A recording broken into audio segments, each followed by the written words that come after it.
Hello friends, मैं हूं Prince और स्वागत करता हूं आपका मैग्नेट ब्रेन्स में। हम क्या देख रहे हैं, तो हम बेसिकली क्लास 11 में मैथमेटिक्स का अपना चैप्टर लिमिट डिस्कस कर रहे थे, जहां पे लास्ट लेक्चर में हमने अपना न्यूटन लेibniz थ्योरम कंप्लीट कर लिया।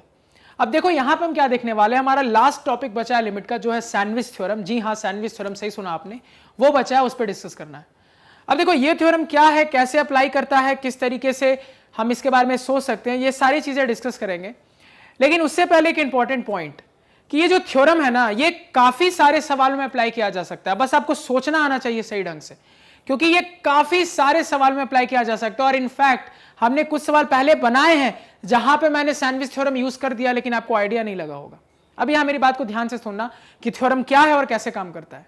तो उसके लिए क्या करते हैं ना, थोड़ा सा ग्राफ समझते हैं, थोड़ा सा ग्राफिकल रिप्रेजेंटेशन देखते हैं। क्लियर है? अब जैसे मान लो कोई भी ग्राफ बनाते हो तो इतना पता है कि ये एक्स एक्सिस होता है, ये वाई एक्सिस होता है। मान लो पहला ग्राफ मैंने ऐसा कुछ बनाया, ठीक है, ये मेरा पहला ग्राफ है। मान लो एक दूसरा ग्राफ लिया मैंने, वो ऐसा कुछ बनाया, ठीक है, ध्यान देना, एक दूसरा ग्राफ है वो मैंने ऐसा कुछ बनाया। और मान लो एक और तीसरा ग्राफ लिया मैंने, वो ऐसा कुछ बनाया, इस तरीके से एक तीसरा ग्राफ बनाया, ठीक है। यानी ये मान लो मेरा रिप्रेजेंट कर रहा है आपका gx, ये फंक्शन मेरा रिप्रेजेंट कर रहा है hx, ये फंक्शन रिप्रेजेंट कर रहा है मेरा gx, और ये फंक्शन मेरा रिप्रेजेंट कर रहा है fx। मान लो कि ये एक फंक्शन x का, ये कोई दूसरा फंक्शन x का, ये कोई तीसरा फंक्शन x का, तीन फंक्शन है अलग अलग मेरे सामने, ठीक है। अब मान लो x is equal to a पे, मान लो x is equal to a पे मैं वैल्यू चेक करना चाहता हूं तीनों फंक्शन की। मैंने क्या कह दिया, मान लो x is equal to a point पे मैं वैल्यू चेक करना चाहता हूं तीनों फंक्शन की। मान लो वो a पॉइंट यहां के पे है, मान लो ये जो a पॉइंट है यहां पे, मतलब यही मेरी क्या है, x is equal to a है। क्लियर? अब देखो इस पॉइंट पे मुझे तीनों फंक्शन की वैल्यू चाहिए, तो मैंने आपको क्या सिखाया था ऑलरेडी, ग्राफ रीड करना हल्का आपको मैंने बताया था कि किसी पर्टिकुलर x पे हम किसी फंक्शन की वैल्यू कैसे देखते हैं। तो सर तरीका ये होता है कि आप यहां से फंक्शन तक परपेंडिकुलर बनाओगे, आप यहां से सर फंक्शन तक परपेंडिकुलर बनाओगे और उसके कोरेस्पॉन्डिंग परपेंडिकुलर बना के y देखोगे, यही बोला था मैंने। अब यहां मेरी बात ध्यान से सुनना, मान लो आप x is equal to a पे सबसे पहले अपने फंक्शन hx की वैल्यू चेक कर रहे थे और वो वैल्यू निकल के आई थी कितनी, l। मान लो कि आपने सबसे पहले फंक्शन की वैल्यू चेक की hx के लिए और a पे इसकी वैल्यू निकल के आई l। मतलब अगर आप इसके परपेंडिकुलर यहां y एक्सिस पे गए तो आपकी जो वैल्यू निकल के आई वो आई l। क्लियर है? इसी तरीके से मान लो ये फंक्शन इतने क्लोज है, ये फंक्शन इतने क्लोज है कि मान लो मैंने gx के लिए भी a पे वैल्यू चेक की तो ये भी नियरली आपके l के बराबर ही आई, नियरली, मान लो ये भी नियरली l के बराबर ही आई। अब खुद सोच के बताओ, अगर मैंने a पॉइंट पे दो अलग अलग फंक्शन की वैल्यू चेक की और वो नियरली सेम आई, वो भी, ये भी l आई, ये भी l आई, यानी आपने x is equal to a पे gx की वैल्यू चेक की और आपने x is equal to a पे hx की वैल्यू चेक की, दोनों ही l निकल के आई।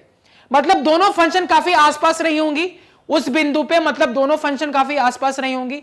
और मान लो कोई एक ऐसा तीसरा फंक्शन है जो हमेशा इनके बीचों बीच चल रहा हो, मान लो कोई एक तीसरा फंक्शन है जो हमेशा इनके बीचों बीच चल रहा हो। तो अगर वो हमेशा इनके बीचों बीच चल रहा है, तो अगर मैं तुमसे अब पूछूं कि बताओ उस तीसरे फंक्शन की वैल्यू a पे क्या होगी, तो क्या बताओगी? तो खुद सोचो 2 मिनट और बताओ कि उस तीसरे फंक्शन की वैल्यू पॉइंट a पे क्या होगी। तो आपका आंसर होना चाहिए सर उस तीसरे फंक्शन की भी वैल्यू l होगी। क्यों होगी? अब ध्यान से समझो, ये फंक्शन इतने आसपास थे, इतने क्लोज ये तीनों फंक्शन चल रहे थे, कहां पे, पॉइंट a पे। ये फंक्शन तीनों इतने ज्यादा क्लोज थे कि मैंने जब ऊपर वाले फंक्शन की वैल्यू चेक की तो वो भी अप्रोक्सीमेटली वही आ रही थी जो नीचे वाले फंक्शन की आ रही थी।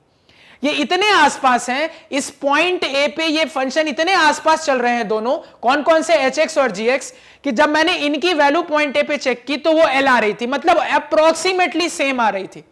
और अगर कोई तीसरा फंक्शन है जो ऑलरेडी इतने क्लोज फंक्शन के बीच से ही होके निकल रहा है, तो बताओ उसकी वैल्यू भी उस बिंदु पे क्या होगी। तो आप क्या कहोगे, सर इसकी भी वैल्यू l ही होने वाली है, ये मुझे क्लियरली यहां पे दिख रही है। जब इस पॉइंट पे इसकी भी l है, इसकी भी l है, तो अप्रोक्सीमेटली अगर दोनों सेम है तो बीच से कोई जाता हुआ फंक्शन रहेगा तो उसकी भी अप्रोक्सीमेटली l ही रहेगी।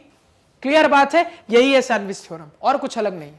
यही है आपका बड़ा पाव थ्योरम जो कह लो, यही है आपका सैंडविच थ्योरम। अब देखो यहां पे, मतलब यही चीज मैथमेटिकल फॉर्म में कैसे लिखी है कि मान लो कोई मेरा एक फंक्शन fx है जो कि हमेशा क्या है, फंक्शन gx और hx के बीच में लाई करता है। फंक्शन हमेशा gx और hx के बीच में लाई करता है, उसके बराबर भी हो सकता है, कोई दिक्कत नहीं है, क्योंकि काफी क्लोज है ना। तो कभी भी एक ऐसा फंक्शन है जो दो फंक्शन के हमेशा बीच में है, मतलब ये फंक्शन हमेशा gx से बड़ा है लेकिन हमेशा hx से छोटा है, जो कि आपको यहां पे दिख रहा है। उस कंडीशन में मान लो किसी पॉइंट a पे, किसी x टेंड्स टू a पे आप फंक्शन gx की लिमिट की वैल्यू निकाल रहे हो, या सिंपल उसको ऐसा समझ लो कि पॉइंट a पे आप gx की वैल्यू निकाल रहे हो, मान लो वो वैल्यू l निकल के आई, आपने जब देखा उस पॉइंट a पे तो वैल्यू l आ रही है उस फंक्शन की, और इसी तरीके से आपने जब ऊपर वाले फंक्शन के लिए भी देखा तो वो भी l आ रही है। तो बताओ अगर ये मेरा तीसरा फंक्शन इनके बीचों बीच चल रहा है और ये तीनों काफी क्लोज है, तो ऑब्वियस ही बात है सर, अगर इसकी अप्रोक्सीमेटली वैल्यू पॉइंट a पे l ही है, ऊपर वाले फंक्शन की भी पॉइंट a पे l ही है, तो बीच वाले फंक्शन तो बीच में ही है ना, तो उसकी भी तो l ही रही होगी। तो यही आपकी लिमिट की वैल्यू है कि ये जो तीसरा फंक्शन है इसकी भी वैल्यू कितनी हो जाती है, l ही हो जाती है। किस पॉइंट पे, उस पॉइंट पे। यानी कि अगर मैं ये डिटरमाइन कर लूं कि मेरा कोई फंक्शन किस दो फंक्शन के बीच में है और वो जो दो फंक्शन है उनकी लिमिट की वैल्यू अगर सेम आने लगे तो वो बीच वाले फंक्शन की भी लिमिट की वैल्यू वही होगी। अब ये तो समझने के लिए था, इसको सवाल में कैसे अप्लाई करते हैं वो हम सीखेंगे, पहले इतना नोट डाउन कर लो, ये थ्योरी और ये ग्राफ नोट डाउन कर लो, क्लियर है। अब देखो इसके एप्लीकेशन सीखेंगे सवाल में। अब यहां ध्यान से मेरी बात सुनना, अब यहां पे इस कंसेप्ट को जब हम सवाल में अप्लाई करें तो देखो क्या होगा। तो जब इस कंसेप्ट को मैं सवाल में अप्लाई करता हूं तो सबसे पहले सबसे सिंपल लेते हैं सवाल number 1, limit x tends to 0 x square sine of 2/x। अब मेरी बात को बहुत ध्यान से सुनना, इस लिमिट की वैल्यू मैं बिना सैंडविच थ्योरम के भी बड़ी आसानी से बना सकता हूं और आप भी बना सकते हो। ट्राई करो, थोड़ी देर वीडियो पॉज करके इसको ट्राई करो। अब यहां पे देखो, तो इसकी अगर मैं लिमिट की वैल्यू नॉर्मली सोचूं तो देखो क्या बताऊंगा, इसकी लिमिट की वैल्यू अगर मैं नॉर्मली सोचूं तो मुझे क्या दिख रहा है sir, x tends to 0, x को 0 डालो तो आपको दिख रहा है 0 का स्क्वायर यानी कि 0 into sine of 2/0, 2/0 tending to 0, 2 tending to 0, मतलब कि साइन के अंदर या तो प्लस इंफिनिटी आएगा या माइनस इंफिनिटी, कुछ भी आ सकता है। इन एनी केस साइन के अंदर कोई बहुत बड़ा एंगल है, तो साइन के अंदर कोई भी बहुत बड़ा एंगल रहे उसकी वैल्यू क्या होगी, इतनी गारंटेड है सर कि -1 से +1 के बीच में होगी। तो कोई भी वैल्यू आए वो -1 से +1 के बीच की होगी, इंटू आप 0 कर रहे हो तो क्या आंसर आएगा, आप खुद सोच के बताओ सर। 0 आंसर आएगा, 0 आंसर आपके सामने है, पहले इसको नोट डाउन करो, एकदम नॉर्मल मेथड से बना। अब देखो इसी सवाल में सैंडविच लगा के दिखाता हूं, सैंडविच कैसे लगेगा, ध्यान दो। यानी सैंडविच लगाने के लिए आपको यह आइडिया होना चाहिए कि कहां से कहां तक, किसके बीच में। अब यहां मेरी बात से ध्यान से सुनना, सैंडविच थ्योरम लगाने के लिए ज्यादातर जो आपको सवाल मिलेंगे ना, उस सवाल के अंदर या तो आपको कुछ ट्रिग्नोमेट्रिक टर्म्स दिखेंगे साइन कॉस वाले, या उसमें कोई ना कोई एक ऐसा फंक्शन होगा जिसके रेंज की वैल्यू आपको पता होगी कि वो कहां से कहां तक लाई करता है। अब देखो कैसे सैंडविच थ्योरम लगेगा, ध्यान से सुनना। आपको इतना जरूर पता है, अगर मैं इस चीज को अब थोड़ा अलग से लिखूं तो इतना आपको जरूर पता है कि जो साइन 2/x है, मतलब साइन थीटा, इसकी वैल्यू सर मेरी हमेशा, कहानी कुछ भी हो x की कहानी कुछ भी हो सर, इसकी वैल्यू हमेशा सर -1 से +1 के बीच में होती है, इतना मुझे पता है, पता है। अब देखो यहां पे, लेकिन मेरी जरूरत साइन 2/x नहीं है, x square into sine 2/x है, यानी कि इसमें अगर x स्क्वायर मल्टीप्लाइड रहता तब जाके मेरा फंक्शन आता। तो कैसे आएगा x स्क्वायर, कुछ नहीं सर, इसमें x स्क्वायर मल्टीप्लाई में होना चाहिए। अब चूंकि मेरे पास एक इनइक्वालिटी है तो क्या करूंगा, x स्क्वायर तीनों साइड मल्टीप्लाई कर दूंगा। तो अगर मैं x स्क्वायर तीनों साइड मल्टीप्लाई करता हूं तो -1 into x square -x square हो जाएगा। This is sine 2/x into x square हो गया, और यहां पे <1 इंटू x स्क्वायर हो गया। यानी यहां से मुझे इतना जरूर पता लगा सर कि ये पूरे फंक्शन की जो वैल्यू है ना वो -x स्क्वायर से +x स्क्वायर के बीच में होगी।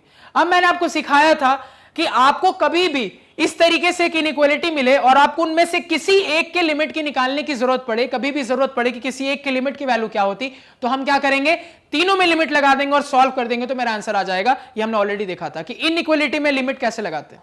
अब देखो आपको पूछा जा रहा है लिमिट x टेंड्स टू 0, यानी तीनों में लिमिट लगा देते हैं। लिमिट x टेंड्स टू 0, तो एक में लगाया, दूसरे में लगाया, तीसरे में लगाया, लगा दिया। अब देखो आपसे यह सवाल पूछा गया था, तो इसके जो लिमिट की वैल्यू है देखो कहां से कहां के बीच में लाई कर रही है, तो इसके लिमिट की वैल्यू इसके और इसके बीच में लाई कर रही है। यानी कि अगर मैं ये दोनों लिमिट निकाल लेता हूं और अगर दोनों के लिमिट की वैल्यू सेम आती है और चूंकि ये फंक्शन इन दोनों के बीच में है और इन दोनों फंक्शन की लिमिट की वैल्यू सेम आ रही है, तो क्या मैं नहीं कह सकता कि इसकी भी लिमिट की वैल्यू वही होगी जो इनकी आ रही है? Sandwich theorem. बस इस चीज को यहां पे अप्लाई करो। अब देखो, जैसे ही मैं इस पर्टिकुलर लिमिट को सॉल्व करूंगा तो अब क्या आंसर बताओगे? Sir limit x tends to 0 minus x square. कुछ नहीं करेंगे सर, x की वैल्यू 0 डालेंगे। जैसे x की वैल्यू 0 डालेंगे, 0 का स्क्वायर 0 माइनस 0 कितना हो जाएगा? 0। तो इसकी वैल्यू आ गई 0। अगेन इसकी वैल्यू क्या निकल के आ जाएगी? इसी तरीके से लिमिट x टेंड्स टू 0 डालोगे, इसकी भी वैल्यू 0 आ जाएगी। तो क्या दिख रहा है? इसकी भी वैल्यू 0, इसकी भी वैल्यू 0। मतलब ये एक ऐसा फंक्शन है जिसके लिमिट की वैल्यू इससे और इसके बीच में लाई कर रही है और दोनों सेम है। तो क्या सैंडविच थ्योरम लगता हुआ नहीं दिख रहा आपको? तो आप क्या दोगे? सर चूंकि ये फंक्शन हमेशा इनके बीच में है तो इसकी भी लिमिट की वैल्यू वही होगी, यानी कि 0। और ये 0 आ भी रही थी, हमने अभी जस्ट चेक किया है सॉल्व करके। इसको नोट डाउन करें। समझ में आया? क्लैरिटी? किसी को कोई दिक्कत, कोई परेशानी? एकदम सिंपल है। मैंने आपको कहा ना, आप सैंडविच थ्योरम कई जगह लगा सकते हो, आपको बस अप्लाई करना आना चाहिए। और अगर आपको साइन और कॉस दिख जाए ना अपने लिमिट के सवाल में, तब तो चीजें बहुत आसान हो जाती है, क्योंकि इन चीजों का आपको रेंज पता है। जैसे मान लो, ध्यान से सुनना मेरी बात को, कैसे कैसे लगाओगे। मान लो आपको सवाल में साइन दिख रहा है, तो तुमको पता है साइन -1 से +1 के बीच में होता है, वो लिख लोगे। फिर जो फंक्शन बनाना है, जो रिक्वायरमेंट है, वो इनइक्वालिटी की मदद से बना देना। मान लो आपके सवाल में साइन स्क्वायर है, क्या करोगे? सर साइन स्क्वायर हमेशा 0 और 1 के बीच में होता है। साइन स्क्वायर थीटा हमेशा 0 और 1 के बीच में होता है। तो क्या करोगे? तुरंत साइन स्क्वायर 0 और 1 के बीच में है और आपको जो रिक्वायरमेंट है वो बना लोगे। मान लो कॉस दिख जाए, क्या करोगे? सर अगेन कॉस 0 से 1 के बीच में होता है, जो रिक्वायरमेंट है वो बना लोगे। मान लो कॉस स्क्वायर दिख जाए, तो क्या? सर कॉस स्क्वायर हमेशा 0 से 1 के बीच में होता है, कॉस थीटा -1 से +1 और कॉस स्क्वायर सर 0 से 1 के बीच में, फिर से बना लोगे। तो आपको अगर कोई ट्रिग्नोमेट्रिक टर्म लिमिट के सवाल में दिख रहा है ना, तो सैंडविच थ्योरम लगाना बहुत आसान हो जाता है, क्योंकि इनकी रेंज मुझे बहुत ही आसानी से पता होती है। यानी आपके पास जो लिमिट का सवाल है, कुल मिलाकर अगर हर चीज को मैं समराइज करूं तो मैं ये कहूंगा, आपके पास जो लिमिट का सवाल है उसमें जहां तुमको कोई एक ऐसा टर्म दिख जाए जिसकी रेंज तुम बता पाओ, जिसकी फाइनाइट रेंज तुम बता पाओ कि हां इसकी वैल्यू यहां से यहां के बीच में होगी, कोई भी एक ऐसा फंक्शन उसमें से पिक कर सकते हो जिसकी फाइनाइट रेंज तुम बता सकते हो कि इससे इसके बीच में ही हमेशा वैल्यू होनी है। तो जैसे ही ये कर लोगे, इनइक्वालिटी लगा के आप तुरंत अपना पूरा लिमिट बना सकते हो और उसमें लिमिट की वैल्यू लगा के जहां ये देखो कि दोनों वैल्यू सेम आ गई, तो बीच वाले फंक्शन की भी लिमिट की वैल्यू वही निकल के आएगी। यही सिंपल सैंडविच थ्योरम।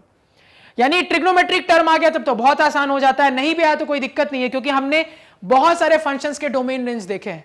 तो मुझे जब पता है किसी भी फंक्शन का डोमेन रेंज और खासकर रेंज, तो जब रेंज पता है तो मैं सैंडविच थ्योरम बस ही आसानी से लगा सकता हूं। तो यहां फिर से क्या देखा आपने? बेसिक का कंसेप्ट यूज हुआ, किसका? रेंज का।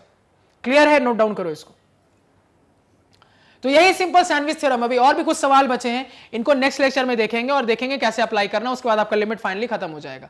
तो आई होप आपको चीजें क्लियर है, कोई डाउट नहीं। अगर लग रहा है कहीं भी कुछ क्लियर नहीं है या कोई डाउट रह गया हो तो आप कमेंट सेक्शन में उस चीज को जरूर बताएं। तो आज के पढ़ाए हुए नोट्स आप हमारी ऑफिशियल वेबसाइट magnetbrains.com से डाउनलोड कर सकते हैं, जिसका लिंक वीडियो के डिस्क्रिप्शन में। magnetbrains.com पे आपको क्लास 4 से लेकर 12 तक सारे सब्जेक्ट्स और कोर्सेज मिल जाते हैं सिस्टमैटिक ऑर्डर में अरेंज्ड, और वो भी free of cost. Thank you.